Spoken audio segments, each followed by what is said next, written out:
Welcome to today's podcast, and we're going to be focusing on delivery. So, you're going to learn how to have better delivery in a virtual environment. What are those differences of the virtual environment versus in person? How do you get yourself engaged first to be able to really engage other people? So, in our virtual mastery training course, you'll learn more about enrolling questions and anchoring, but here we're going to go behind the scenes, more on delivery, expand on those topics, and work through some. So, Rahul, Peter, myself, Chaz, we're going to talk to you guys today for that. So, we'll go ahead and jump in. So, first thing we should discuss here is what is the difference of delivery in person and delivery in a virtual environment? Peter. In my mind, I think there's practically zero difference. I know we as people and professionals, we make a big deal out of it and we want to be different in different scenarios. Like, for example, people want to be, they think it's different to talk to Rahul in person as one-to-one versus to Rahul and the whole team in real life. And they think that it's different to talk to the whole team or Rahul in real life versus talking virtually. I think it's the same and it should be the same. And that makes you a more congruent person if you are the same in all scenarios. And you will be more believable, and people will respect your opinion even more if you're always the same. So imagine if that's not the case, then I'll be talking to Rahul. I'll be like this person. When I'm talking to Rahul, then I'm talking to the team and I'm like, hello. And I'm a different person. And then we go virtual and I'm even like more awkward now. Hello. Yeah. It'll be the weirdest thing. So if you want to be the same in all these scenarios, you have to treat all mediums the same with slight tweaks. Treat all mediums the same. That's really good. And Rahul, what are your thoughts on this? On some of the things that you see people do differently in person than they would in virtual? I think the biggest thing is that your public speaking weaknesses get amplified in a virtual environment. So I think when people are telling us that, it's not to dismiss that it's different. It is a little bit different, but it's greatly exaggerated. Because I'm still talking to you, I'm still talking to Peter. I have to speak, I have to be concise, I have to get my point across, I have to use my body language, and those things don't change. You can pretty much see half my body almost on the screen. So it's not like it's that much different. I think where it gets exaggerated is that if you don't know how to engage, then it's going to be even worse on virtual. Because yes, people have the screen right there, they get a notification on Slack, and then now they're not paying attention to what you're saying.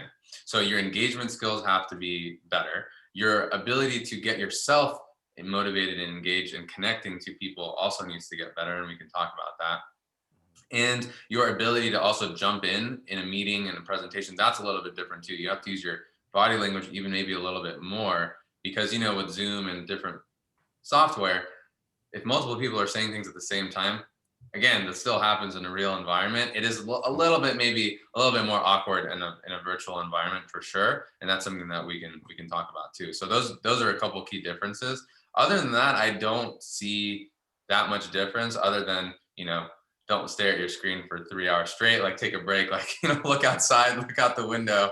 More like self-care, like things so that you don't burn out on screen. Yeah, walk around a few times, Peter.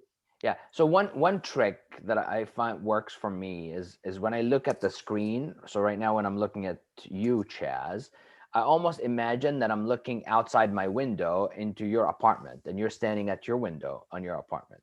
So how would I talk to you then? It's the same thing. Same exact thing. And if you just focus on that person and you imagine like this is a window, then you'll behave normally. That's great. That's great. That's a good way to think about that. It's just same thing too. If we're all sitting at a desk right now, this would be about what we would see with each other. So it totally makes sense. So let's expand on that a little bit further, where you have to first get yourself engaged. So some of the things that will come up for people is that they don't feel as engaged, and whenever they're giving a presentation, they can read off the slides, so they read off their slides, and they don't necessarily smile. So how can they first get themselves to be more present in this virtual environment? Yeah. So so this goes back to what I was saying, where some of your public speaking the weaknesses that you have will get amplified here. Mhm. So if you already are used to, you present at work and you just read off a bunch of slides, okay, you probably know that you don't want to do that. But then you start doing that on virtual and it really doesn't fly, because then it's even more disengaging. People are just like, someone was just telling me about that last week. A client was saying how they were sitting in a training or something for hours, and the facilitator was just reading off of the slides, and they were like, I don't know what I'm doing here. Like, why am I here? So I think that exaggerates the weaknesses. In terms of how do you get yourself to get more into the moment, I think one thing that we talked about in VMT was being able to connect with people as soon as they come into the room. So you treat it like, if you're running the meeting or if you're facilitating, even if you're not, you treat it like you guys are coming into my space. I'm welcoming you in. I take a little bit of time to, chat before we jump into a meeting. That way it doesn't just feel like we're always just functional. Like, okay, now I'm just going to read this information off of the slide deck. Now there's other things that you need to work on, like messaging and your ability to remember what you need to say, where it's not scripted. That's for a different topic, but that's one thing that you can start doing immediately. Just start welcoming people in, have it be feeling more like it's an in-person environment. And again, this goes back to what we were just saying in the very beginning. If you have that mindset, like, oh, this is dramatically different, you're not going to do these things. You're going to treat it like, oh, it's a Zoom screen and that's it. All right, good to see you guys. Let's start talking about the meeting or talking about the presentation, rather than let's treat it like we're still in person. How would you treat it if you walked into my office right now, Chaz? I wouldn't just be like, oh, hey, yeah, come sit down. I'm going to present these slides. Mm-hmm. Like we would chat for a second. I'd welcome. I'd be like, hey, come on in. Good to see you. I was just working on this, whatever. So that way it feels more personal. That's great. That's so great. And maybe sometimes you are more straight to the point and in a real meeting, but most of the time you at least say, hey, what's going on? How you been today? It was starting very basic, very simple. Even welcoming people in. They come into the room. Come on in. Mm-hmm. Yeah. Have a seat. Yep. Great. So that's how you can keep yourself engaged. Terrific. So let's take a different angle on this. Now, diving into more behind the scenes. Would love to know how anchoring came about. What was the origin behind that? Why 3? And if you go through delivery, our live delivery bootcamp or the VMT, you'll learn more about anchoring. But here we'll give you some sneak previews. So, Peter, if you don't mind explaining a little bit about the origin of it. Sure. The origin of anchoring comes from neurolinguistic programming and hypnosis, where hypnotherapists and neurolinguistic programmers, when they're working with patients, they realized that usually the patients, when they have a problem, they do this with their hand and they point to a certain direction, and they go, and when they talk about, the future, they usually do this with their hand. So they notice that maybe in their mind, they're putting objects and ideas into space, and they treat it as if it's real. And then once they realized that, they started utilizing it. So when they talk about the patient's problem, the therapist might do this, like, because the patient is doing this, and they point at the same position where the patient is pointing. And then they find out that, wow, when they do that, they build more rapport and they help the client and the patient much faster. And then after that, then communication experts came into the scene and they started saying, wow, if it works for patients, maybe it works for the general population. And they start using it in public speaking. The first person that I saw use it was Tony Robbins, where he would walk on stage and he would say, this is here. And then he would walk to another point on the stage and they'd say, this is here. And he would talk about completely different concepts, and he would compare and contrast. And then when he wants to talk about that, again, he would walk into that. And then when he wants to talk about this, he would talk into this, right? And when I saw that, I thought, wow, that makes the communication much easier to follow. And a good analogy for this is like building paragraphs. When you're writing, you don't write with one long paragraph. You divide the paragraphs, the ideas into paragraphs. One idea is one paragraph, the second idea is second paragraph. That's also a visual representation of the ideas. So when I saw Tony Robbins and when I knew this about learning, I thought maybe we can teach it to people. And that's where we started using the concept of anchoring. And now we teach people to talk about things and anchor them in space. Ideas, anchor them in space. When they talk about two things, one idea here, compare, contrast. And where does the concept of three come from? It's because there's another concept, the threes concept in rhetoric, where you talk about things in threes. So we said, okay, if we combine the two concepts together, then that would be powerful. That's where the concept of three came from. The concept of three, the rule of three. The rule of three, exactly.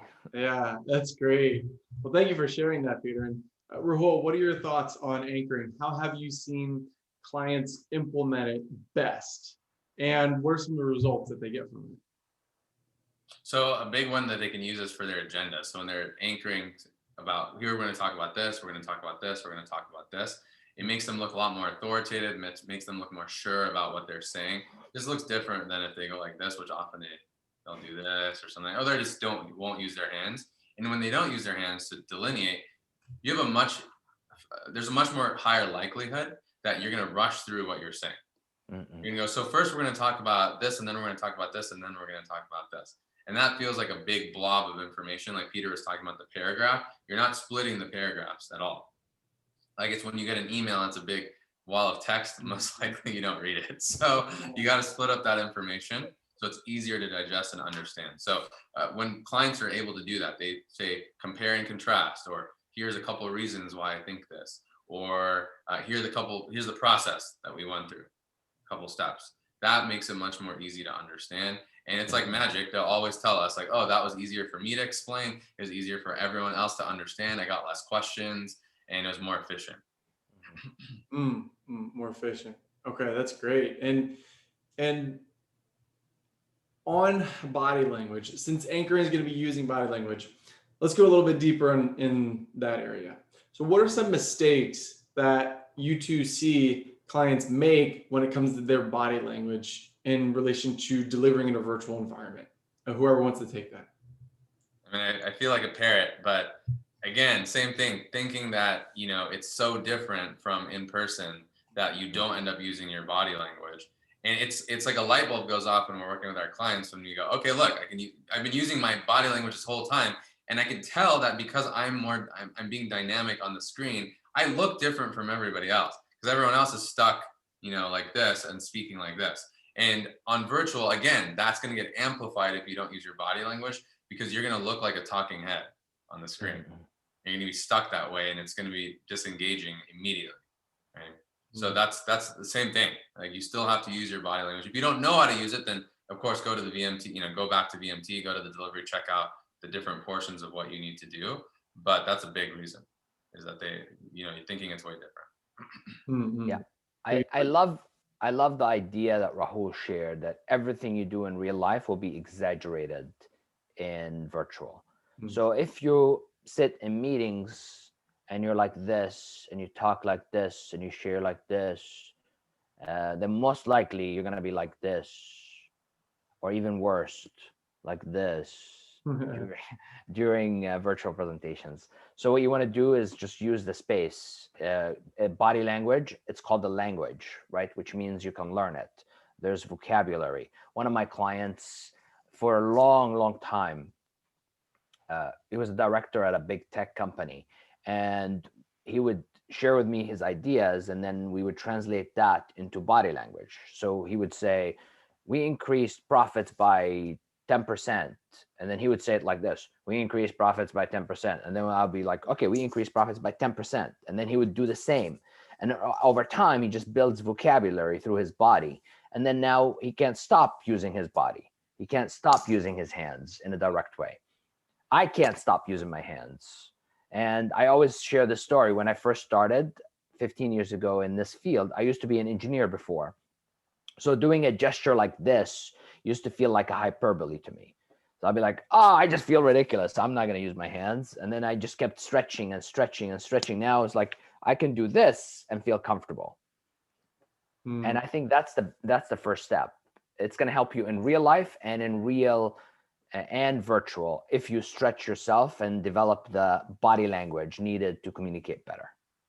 Needed to communicate better. That's great. And how can they start to implement this? So let's look now at more skill development, right? Where they are learning these skills and now they have to implement these skills and solidify them into their personality, integrate them into how they speak.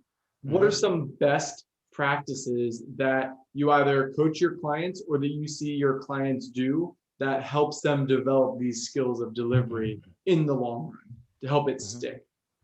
Rahul. One thing is that we focus on is little at a time. So maybe we work on just anchoring and we say, okay, for the next week or two, just in your next meeting, practice it once a day. Like I'll always tell my clients that at least once a day, try it out.